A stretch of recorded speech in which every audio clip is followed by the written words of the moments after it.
नमस्कार दोस्तों, कैसे हैं आप। तो आज की हमारी इस वीडियो का टॉपिक है रिजर्व बैंक ऑफ इंडिया। तो इस वीडियो में हम देखेंगे, थोड़ा सा ब्रीफ हिस्ट्री देखेंगे आरबीआई की, कहाँ कहाँ पे इसके ऑफिसेज हैं, और मेन टॉपिक हमारा रहेगा फंक्शंस ऑफ आरबीआई। तो चलिए दोस्तों शुरू करते हैं। तो चलिए दोस्तों, कॉपी पेंसिल ले लीजिए और इम्पोर्टेंट पॉइंट्स नोट कर लीजिएगा और वीडियो को शुरू से एंड तक ज़रूर देखिएगा, क्योंकि बहुत से क्वेश्चंस इस वीडियो से निकल के आएंगे जो कि मैं नीचे कमेंट सेक्शन में भी कुछ एमसीक्यूज पोस्ट करूंगा। तो चलिए एस्टेब्लिशमेंट देखते हैं पहले आरबीआई की। आरबीआई की एस्टेब्लिशमेंट हिल्टन यंग कमीशन के रिकमेंडेशन पे हुई थी। तो इस कमीशन की एक रिकमेंडेशन थी कि बैंकिंग को मैनेज करने के लिए और करेंसी मैनेजमेंट करने के लिए एक सेंट्रल अथॉरिटी होनी चाहिए, जिसको हम सेंट्रल बैंक भी बोल सकते हैं। तो उसके तहत ही आरबीआई एक्ट 1934 को पास किया गया और एस्टेब्लिशमेंट हुई रिजर्व बैंक ऑफ इंडिया की। रिजर्व बैंक ने जो काम करना शुरू किया था, इसके कमर्शियल ऑपरेशंस शुरू हुए थे 1 अप्रैल 1935 को। ये इंपॉर्टेंट पॉइंट है, इसको नोट कर लीजिएगा। और स्टार्टिंग में एक प्राइवेटली ओन्ड एंटिटी थी, 5 करोड़ इसका पेड अप कैपिटल था। और आज भी रिजर्व बैंक का जो पेड अप कैपिटल है वो 5 करोड़ ही है। तो ये भी एक इंपॉर्टेंट पॉइंट है, ये भी नोट कर लीजिएगा। 1949 में रिजर्व बैंक को नेशनलाइज कर दिया गया, मतलब कि ये फुली गवर्नमेंट एंटिटी बन गई 1949 से। तो चलिए दोस्तों आगे बढ़ते हैं, ऑफिस देख लेते हैं आरबीआई के।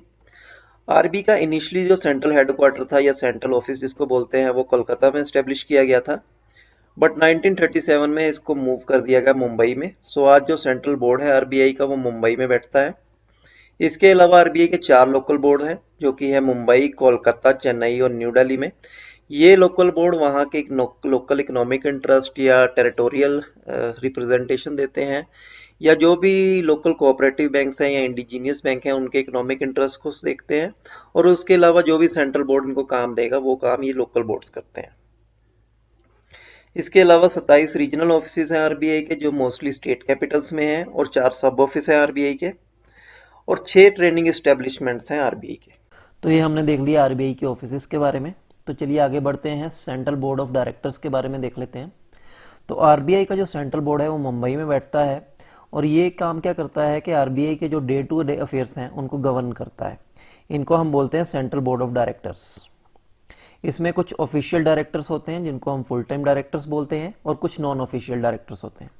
ऑफिशियल डायरेक्टर्स में सबसे पहले आता है गवर्नर। गवर्नर जो है वो सेंट्रल बोर्ड ऑफ आरबीआई को भी हेड करता है, और आरबीआई का सबसे बड़ा ऑफिशियल जो है वो है governor of RBI. Secondly, 4 deputy governor हो सकते हैं आरबीआई की, 4 से ज्यादा नहीं हो सकते एट ए टाइम, 4 से कम भी काम कर रहे हो सकते हैं। उसके बाद कुछ नॉन ऑफिशियल डायरेक्टर्स कौन से होते हैं, ये गवर्नमेंट नॉमिनेटेड होते हैं। अराउंड 10 डायरेक्टर जो है डिफरेंट डिफरेंट फील्ड्स को रिप्रेजेंट करते हैं, और इसमें से 2 और प्लस एक्स्ट्रा गवर्नमेंट ऑफिशियल्स होते हैं। और इसके अलावा 4 डायरेक्टर्स जो होते हैं और नॉन ऑफिशियल डायरेक्टर्स वो होते हैं 4 लोकल बोर्ड से, जो हमने पहले पढ़े थे। और दोस्तों इन सबका जो नॉमिनेशन या अपॉइंटमेंट होता है 4 साल के लिए होता है। तो चलिए आगे बढ़ते हैं, देख लेते हैं आरबीआई की सब्सिडरीज कौन सी हैं। रिजर्व बैंक ऑफ इंडिया की 4 सब्सिडरीज हैं। फर्स्ट है deposit insurance and credit guarantee corporation of India, जिसे हम डीएसी-जीसी भी बोलते हैं। सेकंड है Bharatiya reserve bank note Mudran private limited. Third है reserve bank information technology private limited. और फोर्थ है Indian financial technology and allied services. तो ये 4 सब्सिडरीज हैं रिजर्व बैंक ऑफ इंडिया की। तो चलिए दोस्तों आगे बढ़ते हैं, रिजर्व बैंक ऑफ इंडिया का प्रीएम्बल देख लेते हैं। तो प्रीएम्बल को मैंने कुछ पार्ट्स में डिवाइड किया है। उसका फर्स्ट पार्ट बोलता है कि रिजर्व बैंक का काम है कि जो देश में बैंक नोट्स हैं उनके इशुएंस को रेगुलेट किया जाए। सेकेंडली, जो देश की मॉनेटरी स्टेबिलिटी है वो सिक्योर की जाए। थर्ड, देश में जो करेंसी या क्रेडिट सिस्टम है वो इस तरह से ऑपरेट किया जाए कि वो कंट्री की ग्रोथ के लिए एडवांटेजियस हो। फोर्थ है कि मॉडर्न मॉनेटरी पॉलिसी फ्रेमवर्क बनाया जाए, और उसका जो ऑब्जेक्टिव होना चाहिए वो होना चाहिए ग्रोथ। तो जो भी मॉनेटरी पॉलिसी फ्रेमवर्क आरबीआई बनाए उससे देश की ग्रोथ होनी चाहिए। तो ये था दोस्तों आरबीआई का प्रीएम्बल। तो चलिए दोस्तों आगे बढ़ते हैं, अपने मेन टॉपिक पे आते हैं आज के, जो कि है फंक्शंस ऑफ आरबीआई। दोस्तों मैंने आरबीआई के फंक्शंस को 12 पार्ट्स में डिवाइड किया है, और उसका फर्स्ट पार्ट है banking function. Second is monetary authority. Third one is regulator and supervisor of financial system. Then comes the manager of foreign exchange. then issuer of currency, then development role of RBI. Seventh function is regulator and supervisor of payment and settlement system. Then comes banker to the government and the banker to the banks. Then another function is public debt manager. Then comes the regulator of derivatives and money market instruments. And last one is consumer protection. तो ये सारे functions को हम थोड़ा broadly पढ़ेंगे और कुछ functions को थोड़ा डीप में पढ़ने की कोशिश करेंगे। तो चलिए दोस्तों बढ़ते हैं आगे, एक एक करके फंक्शंस देख लेते हैं सारे। तो चलिए आगे बढ़ते हैं, अपना आरबीआई का पहला फंक्शन देख लेते हैं जो कि है बैंकिंग फंक्शन ऑफ आरबीआई। अब इसमें 3 सेक्शंस की बात करेंगे। फर्स्ट है सेक्शन 17 ऑफ आरबीआई एक्ट। ये इनेबल करता है कि आरबीआई कौन से बैंकिंग बिजनेस कर सकता है। इसमें लिखा गया है कि आरबीआई किसी से डिपॉजिट ले सकता है, बिल डिस्काउंटिंग कर सकता है, लोन एंड एडवांसेस दे सकता है बैंकों को। बट इसका मतलब ये नहीं है कि मुझे आज हाउसिंग लोन चाहिए और मैं डायरेक्ट आरबीआई के पास जाके बोलता हूँ ले जी ये लो मेरा घर, मेरी ज़मीन और मुझे पैसा दे दो घर बनाने के लिए। तो ऐसी फंक्शंस आरबीआई नहीं करेगा, डायरेक्ट लेंडिंग नहीं करेगा कभी भी। सेकंड एक सेक्शन है सेक्शन 18 जो कि फैसिलिटेट करता है आरबीआई को to act as lender of last resort. बहुत जगह हमने पढ़ा है आरबीआई काम करता है as a lender of last resort. अब इसका मतलब ये है कि अगर कोई बैंक स्ट्रेस्ड है या बैंक फेल हो रहा है या बैंक के पास पैसा ही नहीं है अपने डिपॉजिटर को देने के लिए, in that case RBI in banks को लोन देके इनके ऑपरेशंस चलाने में इनकी मदद कर सकता है डिपेंडिंग अपॉन सर्टेन स्टिपुलेशंस। जैसे रिसेंटली पीएमसी बैंक का क्राइसिस आया था या अभी हालांकि यस बैंक का क्राइसिस रहा था, तो इन केसेस में आरबीआई इनको पैसा देके इनका चलो बिजनेस चलाने के लिए अग्रसर हो सकता है। और आखिरी एक सेक्शन है सेक्शन 19, इसमें लिखा गया है आरबीआई कौन से बिजनेस नहीं कर सकता। अब आरबीआई के पास पैसा तो इतना है, तो इसका मतलब ये थोड़ा ना है कि आरबीआई कोई विशाल मेगा मार्ट जैसा मार्ट ही खोल के बैठ जाए। तो ये ऐसे फंक्शन है जो आरबीआई नहीं कर सकता, ऐसे बिजनेस नहीं कर सकता। और इसमें एक ऐसा फंक्शन है जो ट्रेडिंग का काम आरबीआई नहीं कर सकता। बाकी एक एग्जॉस्टिव लिस्ट है इस सेक्शन में, वो आप देख लीजिएगा। वैसे beyond the scope of video है ये, ज़रूरत नहीं है, पेपर के लिए भी ज़रूरत नहीं है इसको पढ़ने के लिए। तो चलिए नेक्स्ट फंक्शन देख लेते हैं आरबीआई का जो कि है मॉनेटरी अथॉरिटी। आरबीआई हर दूसरे महीने अपनी बाई मंथली मॉनेटरी पॉलिसी निकालता है। इसका मतलब है कि ये देश की मॉनेटरी अथॉरिटी है, इसलिए ये मॉनेटरी पॉलिसी निकाल सकता है। तो ये पावर आरबीआई को कहाँ से मिली? ये मिली आरबीआई एक्ट के थ्रू, जिसमें लिखा गया है कि आरबीआई जो है मॉनेटरी पॉलिसी फ्रेमवर्क फ्रेम कर सकता है। इसके लिए गवर्नमेंट ने एक मॉनेटरी पॉलिसी कमेटी का कॉन्स्टिट्यूशन किया हुआ है और ये जो मॉनेटरी पॉलिसी कमेटी है ये ही मॉनेटरी पॉलिसी फ्रेमवर्क बनाती है। और इस फ्रेमवर्क का काम है कि ऐसा पॉलिसी रेट देती है ये जिससे कि इन्फ्लेशन जो है, इन्फ्लेशन के टारगेट को अचीव किया जा सके। दोस्तों इस टॉपिक को हम एक सेपरेट वीडियो में पढ़ेंगे क्योंकि बड़ा इंपॉर्टेंट टॉपिक है ये।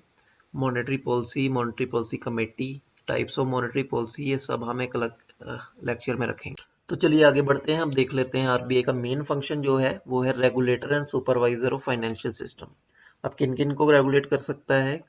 कर सकता है बैंकिंग कंपनीज को, एनबीएफसीज को और कोऑपरेटिव बैंक्स को। तो चलिए बैंकिंग कंपनीज से स्टार्ट करते हैं। दोस्तों आरबीआई को ये पावर दी गई है बैंकिंग रेगुलेशन एक्ट 1949 के तहत कि वो शेड्यूल कमर्शियल बैंक्स को या नॉन शेड्यूल कमर्शियल बैंक्स को रेगुलेट एंड सुपरवाइज कर सकता है। इसमें ऐसी पावर भी दी गई है कि वो बैंक की बैंकिंग पॉलिसी को भी बना सकता है, बैंकिंग बिजनेस को रेगुलेट कर सकता है, बैंकिंग कंपनीज को इंटरेस्ट को प्रोटेक्ट करने के लिए कोई भी डायरेक्शंस दे सकता है या डिपॉजिटर के इंटरेस्ट को प्रोटेक्ट करने के लिए डायरेक्शंस दे सकता है, बैंक्स के सीएमडी को अपॉइंट कर सकता है और एडिशनल बोर्ड ऑफ डायरेक्टर्स को भी अपॉइंट कर सकता है, लोन्स एंड एडवांसेस को कंट्रोल कर सकता है, किस सेक्शन को लोन कितना देना है नहीं देना ये भी बता सकता है आरबीआई। आरबीआई बैंकों को लाइसेंस इशू भी कर सकता है और किसी टाइम पे कैंसिल भी कर सकता है। इसके अलावा जो भी डायरेक्शंस इसको ज़रूरी समझे कि पब्लिक इंटरेस्ट में ज़रूरी है वो आरबीआई बैंक्स को दे सकता है। अब बैंक्स के जो एनपीए हैं, स्ट्रेस एसेट्स हैं, उनको रिजॉल्व करने के लिए आरबीआई इन बैंक्स को डायरेक्शंस दे सकता है।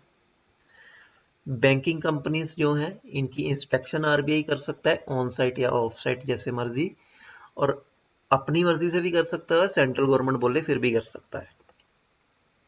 और जो भी देश की मॉनेटरी स्टेबिलिटी या इकोनॉमिक ग्रोथ के लिए ज़रूरी है वो बैंक को डायरेक्शंस आरबीआई दे सकता है। नेक्स्ट चलते हैं, आप देख लेते हैं एनबीएफसी को क्या कर सकता है आरबीआई। किसी भी एनबीएफसी को काम करना है तो आरबीआई से सर्टिफिकेट ऑफ रजिस्ट्रेशन लेना पड़ेगा भाई। और जो भी आरबीआई नेट ओन फंड बोलेगा कि मेंटेन करके रखो, वो भी एनबीएफसी को मेंटेन करके रखना पड़ेगा। कोई भी पॉलिसी डायरेक्शंस इशू कर सकता है आरबीआई पब्लिक इंटरेस्ट में या देश की ग्रोथ के इंटरेस्ट में। इसके अलावा इंस्पेक्शंस आरबीआई एनबीएफसी की भी कर सकता है। आगे बढ़ते हैं कोऑपरेटिव बैंक्स का। तो दोस्तों जो अर्बन कोऑपरेटिव बैंक्स होते हैं उनका रेगुलेशन और सुपरविजन आरबीआई कर सकता है। तो कोऑपरेटिव बैंक्स में क्या है कि ड्यूअलिटी ऑफ कंट्रोल था। तो ड्यूअलिटी ऑफ कंट्रोल ये है कि जो बैंकिंग पार्ट का उस रेगुलेशन था वो आरबीआई एज पर बीआर एक्ट कर सकता है, बट जो मैनेजमेंट का कंट्रोल है जैसे कि एमडी सिलेक्ट करना या जो भी मैनेजमेंट पार्ट के इश्यूज होते हैं वो रजिस्ट्रार ऑफ कोऑपरेटिव सोसाइटीज के अंडर आता था। बट रिसेंटली पीएमसी बैंक के क्राइसिस के बाद गवर्नमेंट ने कैबिनेट ने अप्रूव कर दिया कि अर्बन कोऑपरेटिव बैंक्स और मल्टी स्टेट कोऑपरेटिव बैंक्स की रेगुलेशंस आरबीआई करेगा। क्या रेगुलेशन करेगा कि जो भी ऑडिट होंगी बैंक्स की वो आरबीआई के नॉर्म्स के हिसाब से होंगी, और अगर कोई भी कोऑपरेटिव बैंक अंडर स्ट्रेस है, नहीं अपने डिपॉजिटर को पैसा दे पा रहा या कोई भी उसमें इश्यूज लगेंगे तो आरबीआई सीधा उस बैंक के बोर्ड को सुपरसीड कर लेगा, आरबीआई अपना बंदा बिठा देगा वहां पे। इसके अलावा कोई भी अगर कोऑपरेटिव बैंक ये हैं अगर सीईओ और सीएमडी को अपॉइंट करना चाहते हैं तो उनको आरबीआई की अप्रूवल लेनी पड़ेगी, पर ये सिर्फ जो एप्लीकेबल है अर्बन कोऑपरेटिव बैंक्स और मल्टी स्टेट कोऑपरेटिव बैंक्स हैं, बाकी कोऑपरेटिव बैंक्स पे ये लागू नहीं होगा। तो ये था दोस्तों regulation and supervision of financial system वाला फंक्शन आरबीआई का। तो चलिए आगे बढ़ते हैं, नेक्स्ट फंक्शन देखते हैं मैनेजर ऑफ फॉरेन एक्सचेंज। तो foreign exchange management act FEMA 1999 RBI को अनेबल करता है, पावर देता है कि जो फॉरेन एक्सचेंज मार्केट है इंडिया में उसको आरबीआई मैनेज करेगा। इसके तहत आरबीआई किसी भी पर्सन को किसी भी इंस्टीट्यूशन को ऑथराइज्ड डीलर का लाइसेंस दे सकता है। ये ऑथराइज्ड डीलर या पर्सन वो लोग होते हैं जो फॉरेन एक्सचेंज में डील करते हैं, जो as a money changer act कर सकते हैं, जो ऑफशोर बैंकिंग यूनिट्स भी बना सकते हैं अपनी, और आरबीआई के पास सारी पावर है कि इनके लाइसेंस को कैंसिल भी कर सकता है किसी भी टाइम पे। तो चलिए नेक्स्ट फंक्शन देख लेते हैं अभी, इशूअर ऑफ करेंसी। आरबीआई के पास राइट है कि वो बैंक नोट्स इशू कर सकता है, और ये राइट कहाँ से आया? ये आया सेक्शन 22 ऑफ आरबीआई एक्ट से, जो कि आरबीआई को सोल इशूअर ऑफ करेंसी बनाता है। इसके तहत आरबीआई सेंट्रल गवर्नमेंट को रिकमेंडेशन दे सकता है कि वो 10,000 से कम की कोई भी डिनोमिनेशन छापे। 2 रुपए का प्रिंटिंग की सकती है, 5, 10, 20, 50, 100, 200, 10,000 तक की कोई भी करेंसी का जो डिजाइन है वो सेंट्रल गवर्नमेंट को आरबीआई रिकमेंड कर सकता है।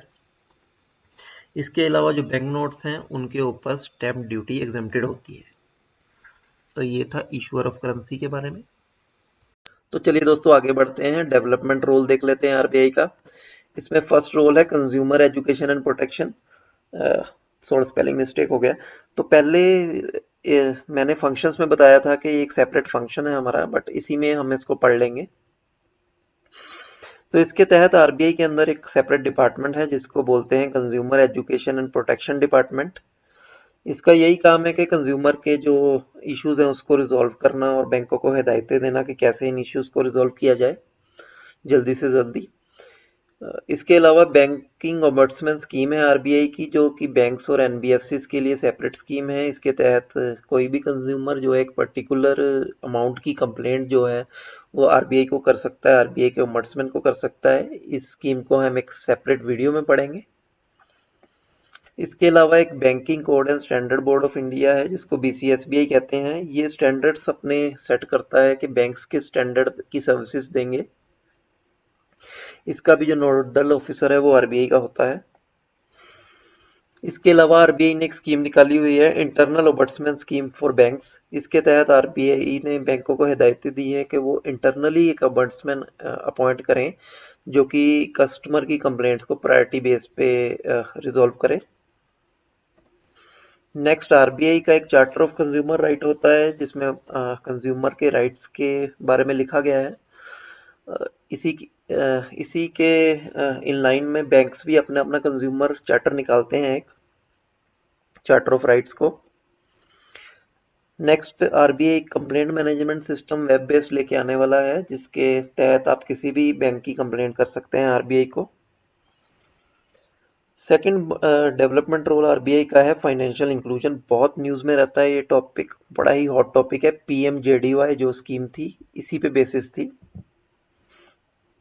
तो फाइनेंशियल इंक्लूजन का मतलब है कि जो वल्नरेबल ग्रुप है सोसाइटी के, लोअर स्ट्राटा है, जिसको इन सर्विसेज के बारे में, बैंक्स के बारे में, बैंक अकाउंट्स के बारे में, लोन्स के बारे में पता ही नहीं है, उनको ये सर्विसेज दी जाए, टाइमली दी जाए, एडिक्वेटली दी जाए और अफोर्डेबल कॉस्ट पे दी जाए।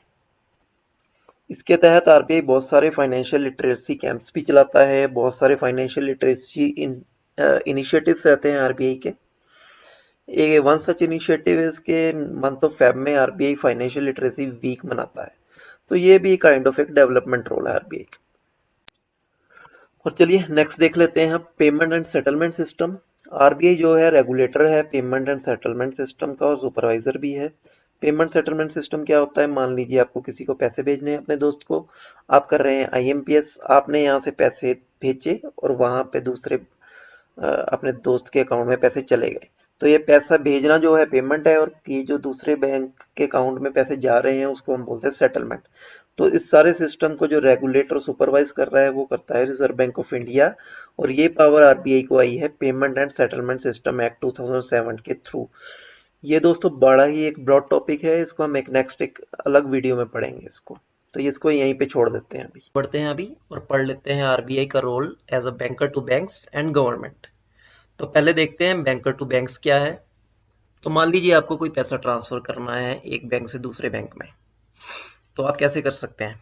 या तो आप आईएमपीएस करेंगे, यूपीआई करेंगे, आरटीजीएस करेंगे, नेफ्ट करेंगे, या अपने जिस भी अकाउंट में पैसे ट्रांसफर करने हैं उसके नाम का एक चेक काट देंगे। तो होगा क्या, एक अकाउंट से, एक बैंक अकाउंट से दूसरे बैंक के अकाउंट में पैसा चला जाएगा। तो ये जाता कैसे है? ये बोलते हैं इसको हम इंटरबैंक ट्रांजैक्शन। तो ये इंटरबैंक ट्रांजैक्शन का जो सेटलमेंट सिस्टम है एक अकाउंट से दूसरे अकाउंट को में जाने का, उसको हम बोलते हैं क्लीयरिंग। तो ये क्लीयरिंग का जो सारा काम है इंटरबैंक ट्रांजैक्शन का, वो आरबीआई देखता है। सेकेंडली आरबीआई में जैसे कि आप जानते हैं बैंक्स को सीआरआर मेंटेन करनी पड़ती है, और ये सीआरआर का पैसा रहेगा कहाँ पे? किसी अकाउंट में रहेगा। तो वो भी आरबीआई के साथ बैंक को अकाउंट खोलना पड़ता है, और ऐसे बहुत सारे बैंक के अकाउंट होते हैं आरबीआई के साथ जो कि सेटलमेंट के लिए भी काम आते हैं, इंटरबैंक सेटलमेंट के लिए।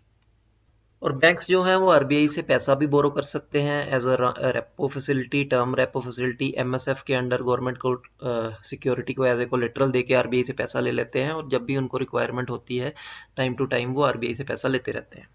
तो ये एक ऐसा रोल हो गया जिसमें कि बैंक जो है आरबीआई से बैंकिंग फैसिलिटी ले रहा है, तो इसलिए हम ऐसे बोल सकते हैं आरबीआई जो है वो बैंकर टू बैंक हो गया। नेक्स्ट है बैंकर टू गवर्नमेंट। तो आरबीआई जो है गवर्नमेंट की सारी बैंकिंग ट्रांजैक्शंस को मैनेज करता है।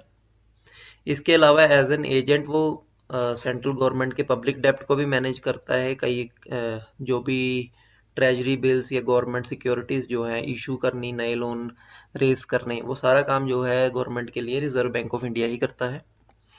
इसके अलावा आरबीआई जो है एज एन एडवाइजर जो है इकोनॉमी पॉलिसी के जो इश्यूज हैं such as deficit financing, devaluation of currency, trade policy, foreign exchange policy, इन पे जो है अपने एडवाइस जो है सेंट्रल गवर्नमेंट को देता रहता है।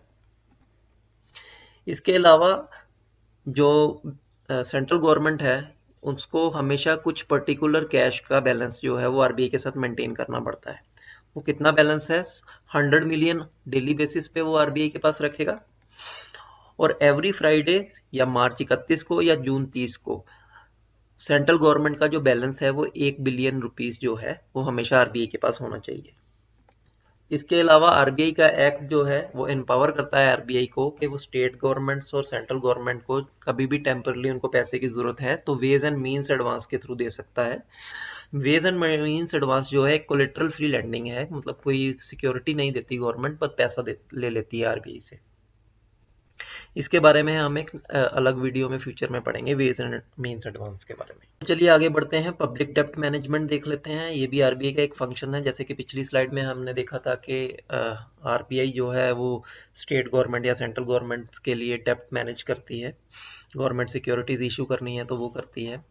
बट इस सब का जो ऑब्जेक्टिव ये रहता है कि जब भी गवर्नमेंट के फाइनेंसिंग नीड आरबीआई मैनेज करेगी या उनकी लिए नए लोन रिलीज करेगी, तो कोशिश ये करेगी कि लोएस्ट कॉस्ट पे जो फाइनेंसिंग वो मिले गवर्नमेंट को, और ये जो टोटल डेप्ट हो वो विद इन सस्टेनेबल लेवल हो। ये नहीं कि औकात से ज़्यादा ही लोन ले लिया। जो भी गवर्नमेंट के कैश मैनेजमेंट फंक्शन है सेंट्रल गवर्नमेंट के, वो आरबीआई देखती है।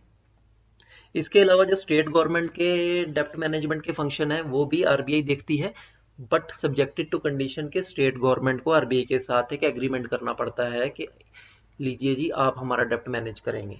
स्टेट गवर्नमेंट की मर्जी है कि वो तीसरी किसी एजेंसी को भी हायर कर सकती है, but as on date RBI ही इंडिया की सभी स्टेट्स का डेप्ट मैनेज कर रही है। तो दोस्तों ये हमने पढ़ लिया फंक्शंस ऑफ आरबीआई।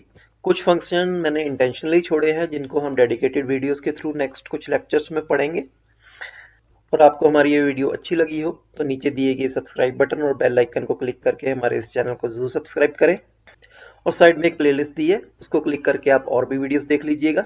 और जल्दी ही हम मिलेंगे आपको एक और वीडियो के साथ। Thank you.